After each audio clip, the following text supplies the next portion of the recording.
أعوذ بالله السميع العليم من الشيطان الرجيم من همزه ونفخه ونفثه يا أيها الذين آمنوا إن جاءكم فاسق بنبأ فتبينوا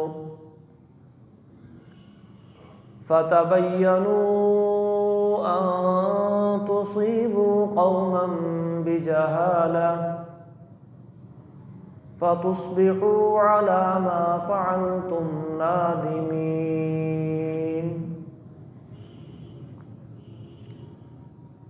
قال النبي صلى الله عليه وآله وسلم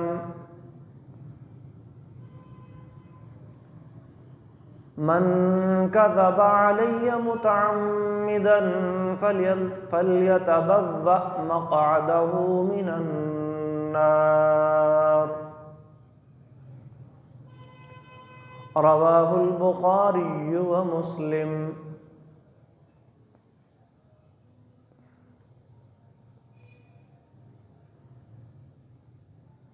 اللہ رب العالمین نے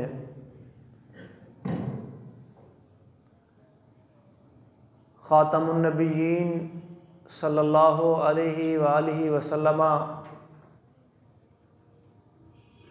پر جو دین اور جو وحی اور جو کتاب نازل فرمائی،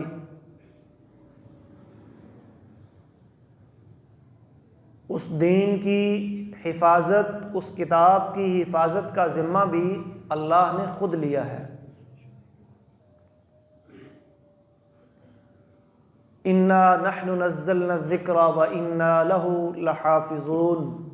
سورہ حجر میں اللہ فرماتے ہیں ہم نے ہی یہ ذکر، یہ کتاب، یہ قرآن، یہ وحی، یہ دین نازل کیا ہے اور ہم ہی یقیناً اس کی حفاظت کرنے والے ہیں۔ دین دو چیزوں کا مجموعہ ہے، کتاب اللہ اور سنت رسول اللہ صلی اللہ علیہ وسلم۔ جس طرح اللہ تبارک و تعالی نے کتاب اللہ کی حفاظت کی ذمہ داری لی ہے، اسی طرح یہ ذمہ داری سنت کو بھی شامل ہے۔ کتاب اللہ کی حفاظت کا بندوبست بھی اللہ نے فرمایا ہے، اور حدیث و سنت کی حفاظت کے لیے جتنے بھی اللہ نے رجال پیدا فرمائے، جو اسباب پیدا فرمائے، یہ سب بھی میرے اللہ نے کیے، کیونکہ دین صرف کتاب اللہ کا نام نہیں، رسول اللہ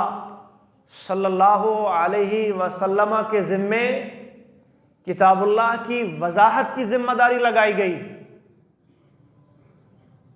اِنَّا أَنزَلْنَا إِلَيْكَ الذِّكْرَ لِتُبَيِّنَ لِلنَّاسِ، ہم نے یہ ذکر آپ کی طرف نازل کیا ہے تاکہ آپ اس کو لوگوں کے سامنے خوب کھول کھول کے واضح کر کے بیان کریں، اور اس وضاحت کی نسبت بھی اللہ رب العالمین نے ایک مقام پر اپنی طرف فرمائی ہے۔ ان علینا جمعہ وقرآنہ ثم ان علینا بیانہ۔ سورہ قیامہ میں اللہ فرماتے ہیں کہ اس قرآن کو آپ کے سینے میں جمع کرنا، آپ کی زبان سے ادا کروانا، اور پھر اس کی وضاحت، اس کی تشریح، اس کی تفسیر، یہ سب ہمارے ذمے ہے۔ معلوم ہوا کہ رسول اللہ صلی اللہ علیہ وسلم نے جو سنت اور حدیث کے ذریعے کتاب اللہ کی وضاحت کی ہے، یہ بھی وہی ہے، یہ بھی دین کا بنیادی مصدر، ماخذ اور منبع ہے۔ اسی لیے اللہ رب العالمین نے قرآن مجید کے اندر مختلف مقامات کے اوپر مختلف انداز سے یہ حکم جاری فرمایا، اطیعوا اللہ و اطیعوا الرسول، اللہ کی اطاعت کرو اور رسول کی اطاعت کرو۔ اگر دین صرف کتاب اللہ کا نام ہوتا تو پھر یوں کہا جاتا اطیعوا اللہ۔ معلوم ہوا کہ اللہ کی اطاعت کے ساتھ ساتھ رسول اللہ کی اطاعت بھی ضروری ہے۔ من یطع الرسول فقد اطاع اللہ، بلکہ رسول کی اطاعت کو اللہ کی اطاعت کہا گیا ہے۔ کہیں ارشاد ہوتا ہے فاتبعونی، دین پر چلنا چاہتے ہو، اللہ کو راضی اور خوش کرنا چاہتے ہو، اللہ کی محبت کے طلبگار ہو، فاتبعونی، تو میری پیروی کرنی پڑے گی، میری بات ماننی پڑے گی، میرے نقش قدم پہ چلنا پڑے گا۔ کہیں فرمایا وما آتاکم الرسول فخذوہ وما نہاکم عنہ فانتہوا، جو کچھ تمہیں میرا رسول دے دے اسے لے لو، اور جس سے روک دے، جس سے منع کر دے، اس سے رک جاؤ، باز آ جاؤ۔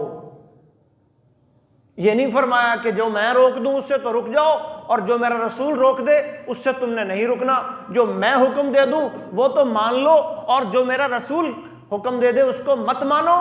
ایسی کوئی آیت کتاب اللہ میں موجود نہیں ہے، ایسی کوئی حدیث ذخیرہ احادیث میں موجود نہیں ہے۔ معلوم ہوا کہ دین کتاب اللہ اور سنت رسول کے مجموعے کا نام ہے، اور رسول اللہ کو ذمہ داری یہ دی گئی تھی کہ آپ نے کتاب اللہ کی وضاحت کرنی ہے۔ یعلمہم الکتاب والحکمہ، آپ نے کتاب اللہ کی تعلیم دینی ہے۔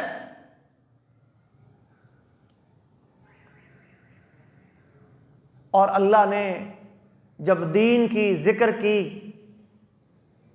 کتاب اللہ کی حفاظت کی ذمہ داری لی، تو اس حفاظت کے اندر دین کی جو تعبیر ہے، اس کی جو تشریح ہے، اس کی جو تفسیر ہے، حدیث رسول صلی اللہ علیہ وسلم، وہ ذمہ داری بھی اللہ ہی کی ہے۔ نبی کریم صلی اللہ علیہ وسلم نے ارشاد فرمایا سَيُكْذَبُ عَلَيَّ، ان قریب ایک وقت ایسا آئے گا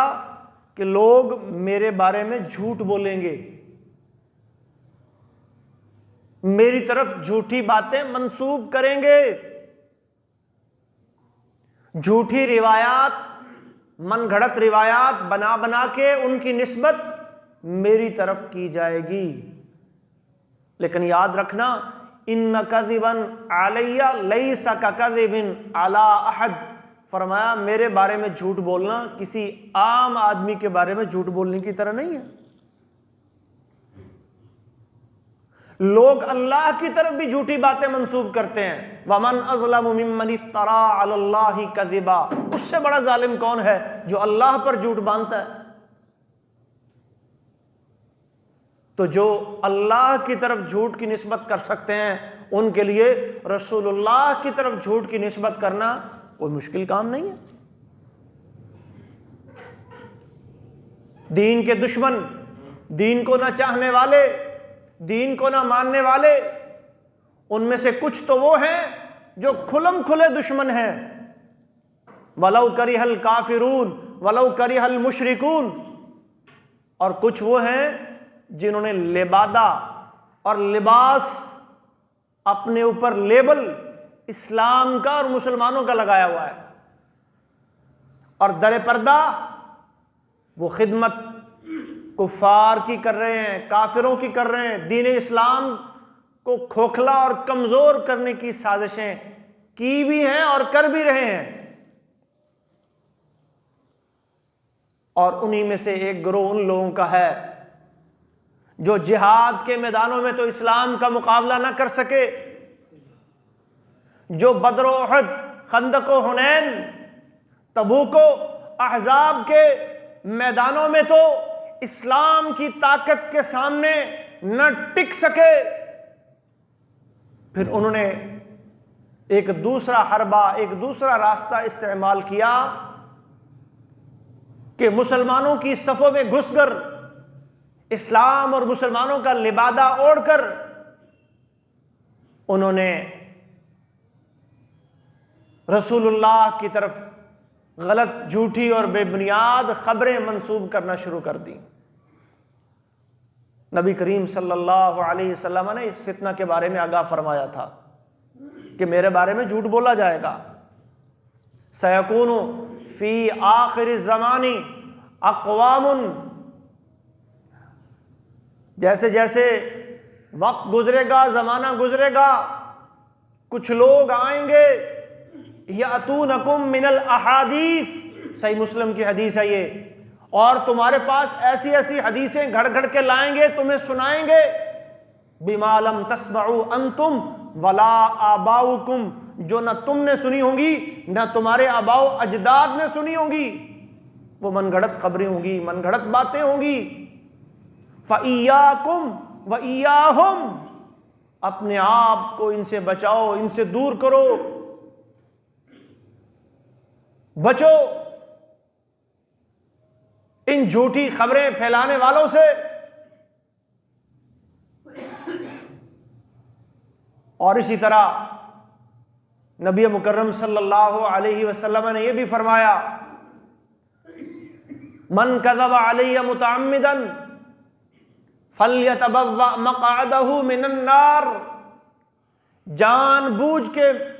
میری طرف جھوٹی بات منسوب کرنے والا، وہ اپنا ٹھکانہ جہنم کی آگ میں بنا لے، وہ اپنا ٹھکانہ جہنم کو بنا لے۔ جو میری طرف جھوٹی بات منسوب کر رہا ہے، ایک موضوع اور من گھڑت روایت کو رسول اللہ صلی اللہ علیہ وسلم کی طرف منسوب کر کے بیان کر رہا ہے، اور اس کی بنیاد پر عقیدہ بیان کر رہا ہے، اس کی بنیاد پر اعمال کی ترغیب دلا رہا ہے، اس کی بنیاد پر اخلاقیات کی تربیت کر رہا ہے، فَلْيَتَبَوَّأْ مَقْعَدَهُ مِنَ النَّارِ، وہ اپنا ٹھکانہ کہاں بنا لے؟ جنت میں جانے والا نہیں ہے وہ جہنم کے اندر اپنا ٹھکانہ بنا لے۔ یہ تو بڑا ہی حساس اور خطرناک معاملہ ہے، کیونکہ رسول اللہ کی بات دین کا مصدر ہے، دین کی بنیاد ہے، یہ کوئی معمولی بات نہیں ہے۔ قرآن تو ہمیں یہ کہتا ہے، سورہ حجرات کے اندر اللہ فرماتے ہیں، یا ایھا الذین آمنوا،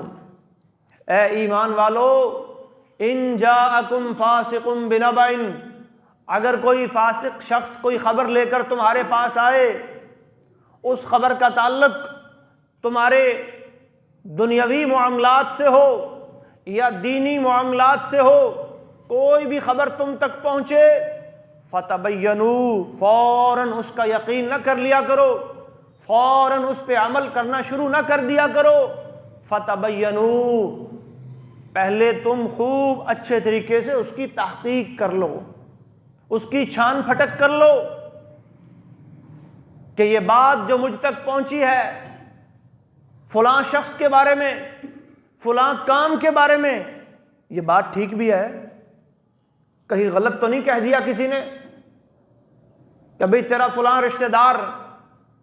تیرا فلاں کاروباری پارٹنر، تیرا فلاں دوست، وہ تیرے بارے میں یہ سوچ اور خیالات رکھتا ہے، کسی نے آ کے کان میں کہہ دیا۔ تو قرآن کیا کہتا ہے؟ اس کی بات کا یقین مت کرو، تبینوا، پہلے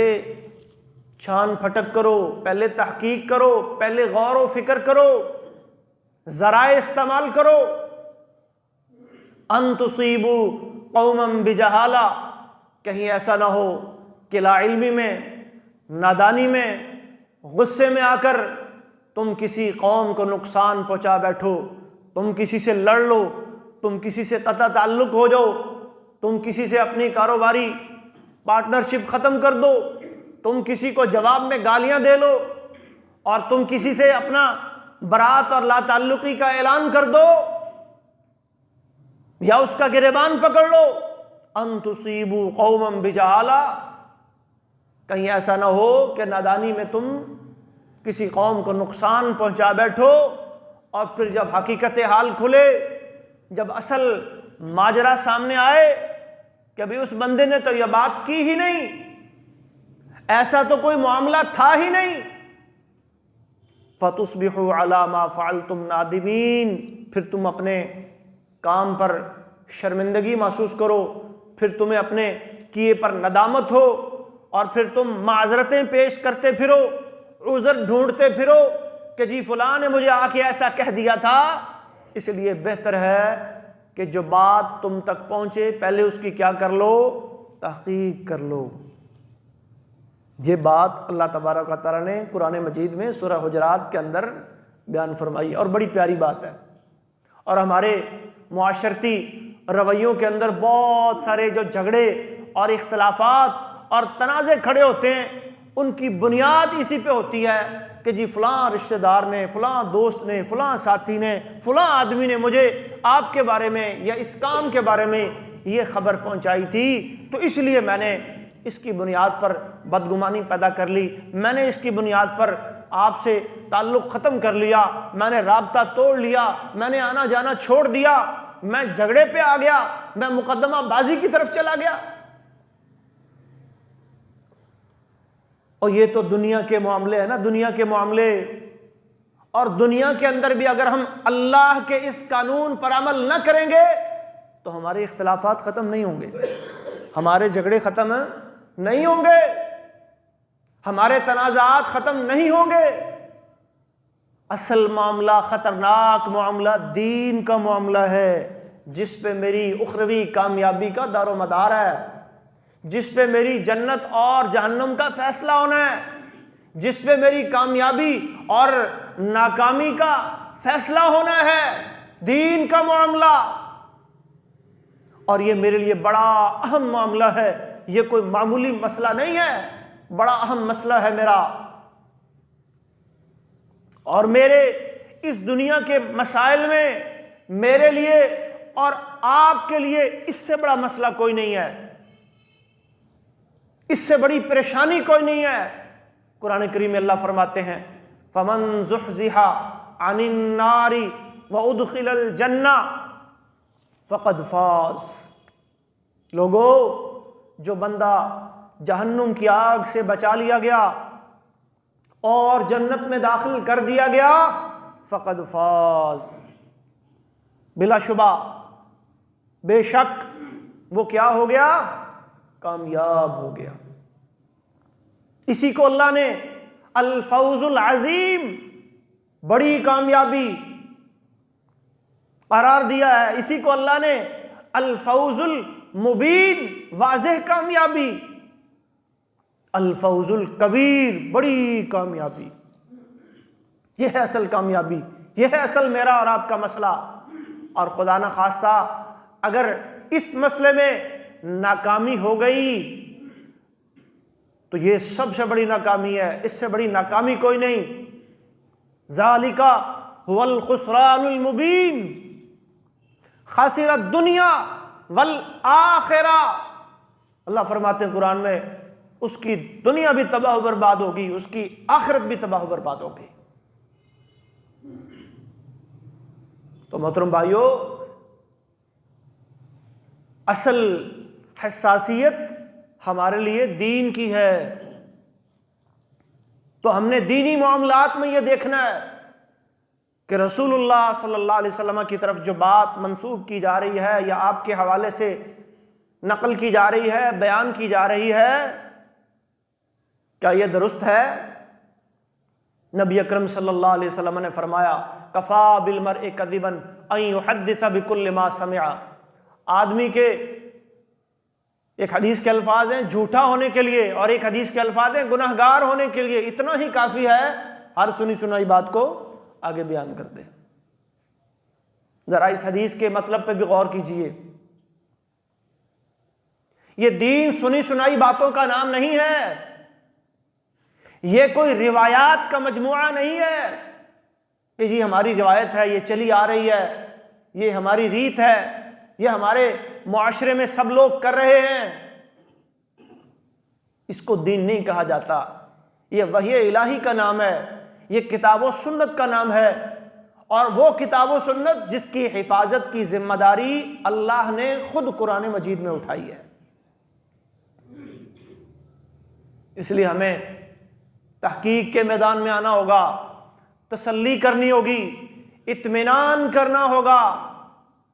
کہ جو بات رسول اکرم صلی اللہ علیہ وسلم کے حوالے سے ذکر کی جا رہی ہے کیا وہ ایسی ہی ہے؟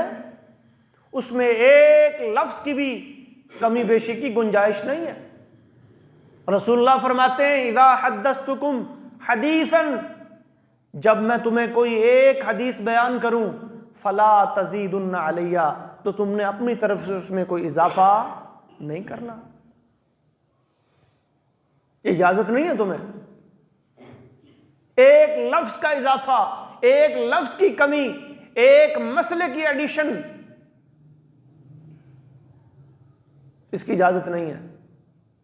تو معاملہ کتنا حساس اور کتنا جو ہے وہ اہمیت کا حامل ہے، اور اس پر بدقسمتی دیکھیے کہ عوام الناس اتنے حساسیت کے باوجود اس مسئلے سے اتنا ہی زیادہ غافل ہے، اتنا ہی زیادہ غافل ہے۔ کوئی دنیاوی بات ہوگی، کسی دنیاوی چیز کی خرید و فروخت کا معاملہ ہوگا، کہیں لین دین کے معاملات ہوں گے، تو اس میدان میں پھر بھی لوگ اٹینشن دیتے ہیں، توجہ دیتے ہیں، بھئی دیکھ بھال لو، سوچ سمجھ لو، ارد گرد کے لوگوں سے پوچھ لو۔ لیکن جب دین کی بات آتی ہے جس پہ میری اور آپ کی دنیا آخرت کی کامیابی کا دار و مدار ہے، تو پھر ہر سنی سنائی بات کو، ہر پیچھے سے چلے آنے والی روایت کو دین کے نام پر پیش بھی کیا جا رہا ہے، قبول بھی کیا جا رہا ہے، اور اس کے مطابق اپنا عقیدہ اور عمل بھی بنایا جا رہا ہے۔ لیکن یہ طرز عمل اور یہ رویہ محترم بھائیوں کتاب و سنت کی روشنی میں درست نہیں ہے۔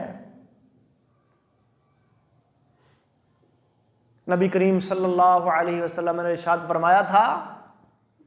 کہ میرے بعد مجھ پہ جھوٹ بولا جائے گا، جھوٹ بولنے والے آئیں گے، جھوٹی من گھڑت موضوع اور ضعیف روایات کی بھرمار ہوگی۔ آپ لوگوں نے کیا کرنا ہے؟ کتاب و سنت کو میزان اور معیار بنا کر فتبینوا پر عمل کرنا ہے، اور اس کام کے لیے اللہ رب العالمین نے پھر رجال پیدا فرمائے، محدثین پیدا فرمائے،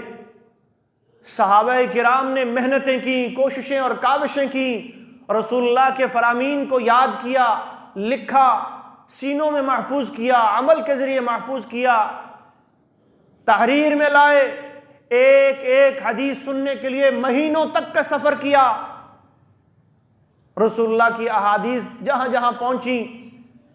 آگے پھر تابعین اور تبع تابعین کا دور آیا، حدیث کی کتابوں کی تدوین کا کام شروع ہوا۔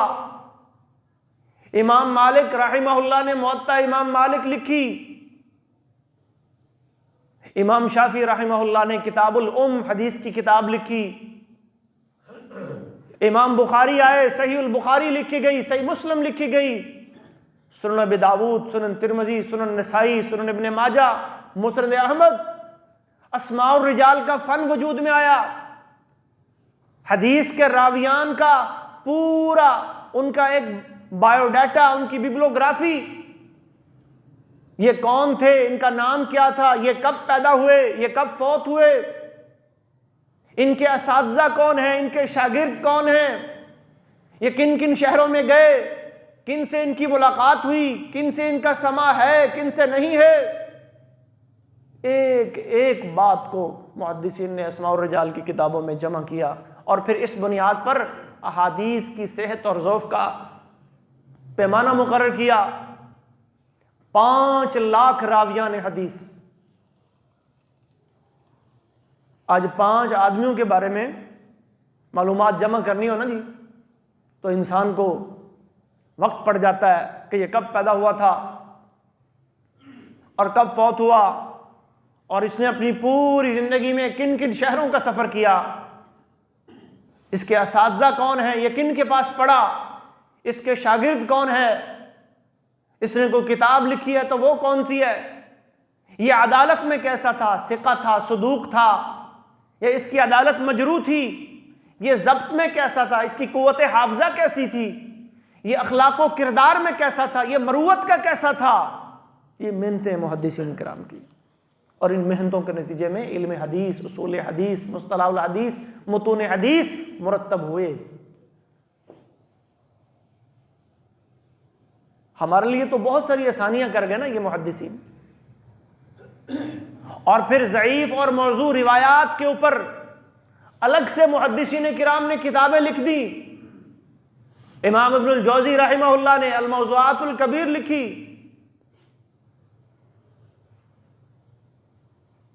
ملا علی قاری کے نام سے ایک محدث مشہور ہیں، انہوں نے کتاب لکھی، دیگر محدثین نے اس پر کام کیا تاکہ رسول اللہ صلی اللہ علیہ وسلم کی صحیح اور آپ کی طرف منسوب کی جانے والی من گھڑت روایات کو الگ الگ کیا جا سکے۔ اس کے باوجود اس وقت امت میں احادیث ضعیفہ اور احادیث موضوعہ ان کی بھرمار ہے، اور پھر اس کے نقصانات امت کو سمیٹنے پڑے۔ عقیدے میں خرابیاں، اعمال میں خرابیاں، بدعات کو رواج ملا تو احادیث ضعیفہ اور موضوعہ کی وجہ سے، اخلاق بگڑا تو احادیث ضعیفہ اور موضوعہ کی وجہ سے، امت مختلف فرقوں، گروہوں اور مسالک میں بٹی تو احادیث ضعیفہ اور موضوعہ کی وجہ سے۔ ایک حدیث گھڑی گئی، اختلاف امتی رحمہ، سنی ہوگی شاید آپ نے بھی، من گھڑت موضوع روایت، اور نسبت کدھر گئی؟ جناب محمد الرسول اللہ صلی اللہ علیہ وسلم کی طرف۔ کیا آپ نے فرمایا ہے کہ جی میری امت کا اختلاف بھی رحمت ہے؟ یہ حدیث قرآن کے بھی خلاف ہے۔ قرآن میں اللہ فرماتے ہیں وَلَا يَزَالُونَ مُخْتَلِفِينَ إِلَّا مَن رَّحِمَ رَبُّكَ، لوگ اختلاف میں رہیں گے، ہمیشہ رہیں گے، مگر جس پہ تیرا رب رحم کرے گا اسی کو اختلاف سے نکالے گا۔ اور یہ جو من گھڑت روایت ہے یہ کیا کہہ رہی ہے کہ میری امت کا اختلاف بھی رحمت ہے۔ اختلاف رحمت نہیں ہے، اتحاد رحمت ہے، اتفاق رحمت ہے، کتاب و سنت سے جڑنا یہ رحمت ہے، اختلاف رحمت نہیں ہے۔ اور اس کی بنیاد پر جی سارے ٹھیک ہیں، جو کر رہا ہے سب ٹھیک کر رہے ہیں، ایک نظریہ یہ گھڑا گیا، فلاں بھی ٹھیک کر رہا ہے، فلاں بھی ٹھیک کر رہا ہے، فلاں بھی ٹھیک کر رہا ہے۔ اپنا مسلک چھوڑو نا اور کسی کا مسلک چھیڑو نا۔ مسالک کی بنیاد پہ تفریق، عقائد کی بنیاد پہ تفریق کس وجہ سے آئی؟ یہ موضوع اور من گھڑت اور ضعیف روایات، بڑا سبب یہی چیز بنی۔ اور رسول اللہ صلی اللہ علیہ وسلم نے اس فتنے کے بارے میں آگاہ کیا تھا، اور آج ہمیں بھی محترم بھائیوں خبردار ہونے کی ضرورت ہے۔ ہمیں بھی تھوڑی سی آنکھیں کھولنے کی ضرورت ہے کہ دین کے نام پر ہم ہر ایرے غیرے نتھو خیرے کی بات کو اور ہر اس بات کو جو رسول اللہ کی طرف منسوب کر کے ہمارے سامنے رکھ دی جائے، خاص طور پر یہ سوشل میڈیا کے اندر آپ تک پہنچتی ہیں پوسٹیں کہ جی حدیث رسول ہے، جی یہ رسول اللہ کی بات ہے، جی یہ فلاں کا قول ہے، جی یہ حضرت علی کا قول ہے، یہ فلاں بزرگ کا قول ہے، تو بغیر تحقیق کے کسی بھی بات کو مان لینا اور اس پر عمل کر لینا اور اس کو آگے پھیلا دینا، یہ قرآن کے بھی خلاف ہے، یہ رسول اللہ کی سنت کے بھی خلاف ہے۔ صحیح مسلم کے اندر حدیث آتی ہے، نبی صلی اللہ علیہ وسلم نے فرمایا من روا عنی حدیثا یرا انہ کذب، جو بندہ مجھ سے منسوب کر کے کوئی حدیث بیان کرتا ہے اور وہ حدیث جھوٹی ہے، من گھڑت ہے، فہو احد الکاذبین، تو یہ بیان کرنے والا بھی جھوٹوں میں سے ایک جھوٹا ہے۔ ایک جھوٹا وہ تھا جس نے یہ بات گھڑی تھی، اور ایک جھوٹا وہ ہے جو اس گھڑی ہوئی بات کو ایسے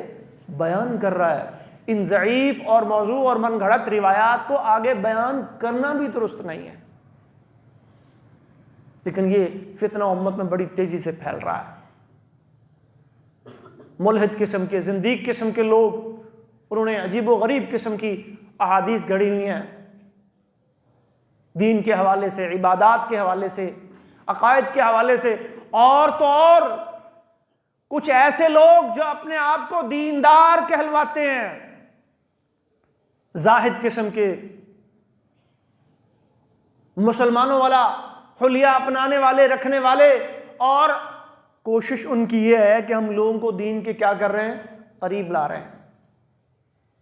اصول حدیث کی کتابیں اٹھائیں تو اس میں وضع حدیث کے جو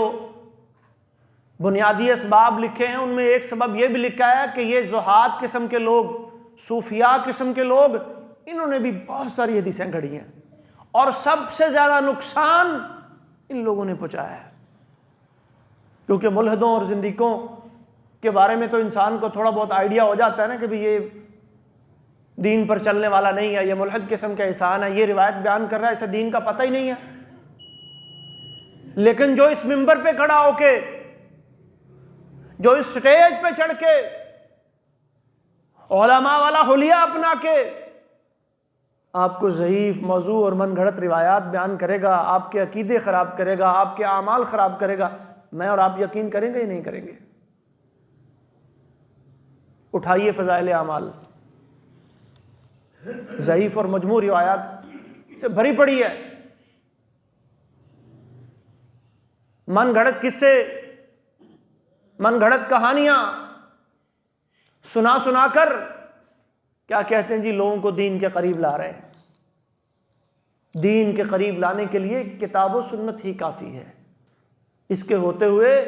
کسی ضعیف، من گھڑت اور موضوع روایت کی قطعاً کوئی ضرورت نہیں۔ یہ الٹا آپ لوگوں کو دین سے دور کر رہے ہیں، بدعات لے کر آ رہے ہیں، عقائد لوگوں کے خراب ہو رہے ہیں۔ اگر لوگوں کو دین کے قریب لانا ہے تو کتاب اللہ کے اوپر جمع کریں، وَاعْتَصِمُوا بِحَبْلِ اللَّهِ جَمِيعًا، اللہ کی رسی کتاب اللہ۔ اگر آپ لوگوں کو دین کے اوپر کھڑا کرنا چاہتے ہیں، قریب کرنا چاہتے ہیں، تو سنت رسول سے جوڑیں۔ ترکت فیکم امرین لن تضلوا ما تمسکتم بہما۔ لیکن اگر آپ بزرگوں کے قصوں اور کہانیوں کو سنا سنا کر لوگوں کو دین کے قریب کریں گے تو پھر لوگ بدعات میں الجھتے چلے جائیں گے،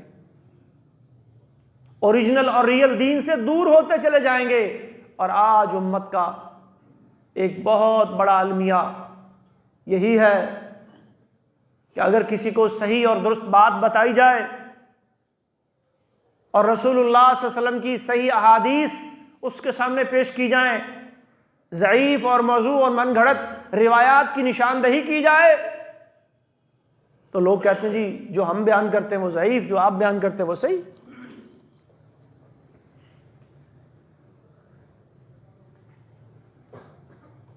ان ضعیف اور موضوع روایات کی وجہ سے توہم پرستی آئی، دین میں سختیاں آئیں، دین کو مشکل بنا کر عوام کے سامنے پیش کر دیا گیا۔ دین تو بڑا آسان تھا، دین پہ چلنا بھی آسان تھا، دین پہ عمل کرنا، اس کو سمجھنا بھی آسان تھا، لیکن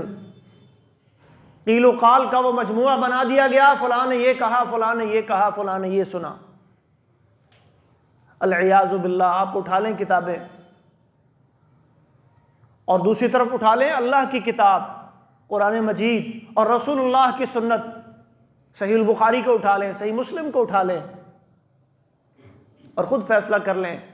اور اگر آپ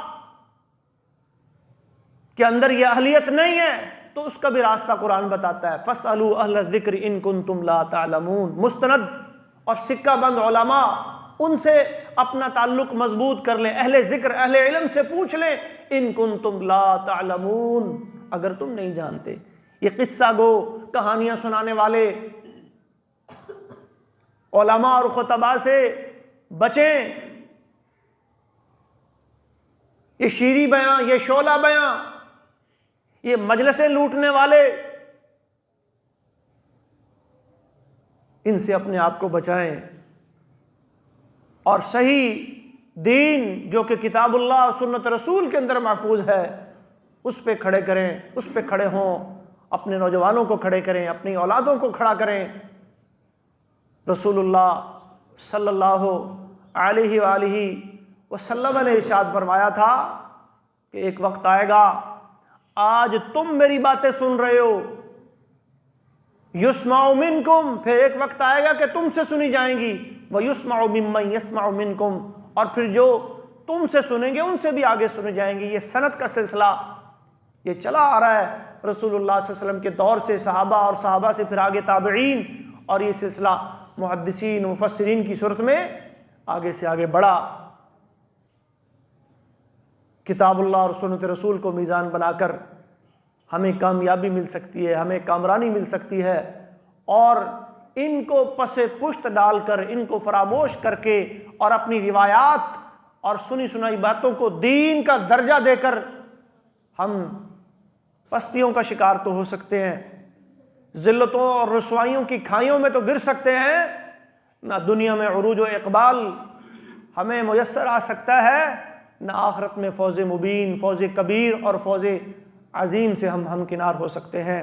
اللہ رب العالمین کتاب و سنت کو سمجھنے والا اور اس پر عمل کرنے والا بنا دے، اور یہ روایات سے اور سنی سنائی باتوں سے اللہ رب العالمین ہمیں محفوظ فرما لے۔ وآخر دعوانا ان الحمد للہ رب العالمین، وقولوا قولی ھذا استغفر اللہ لی ولکم ولسائر المؤمنین واستغفروہ انہ هو الغفور الرحیم۔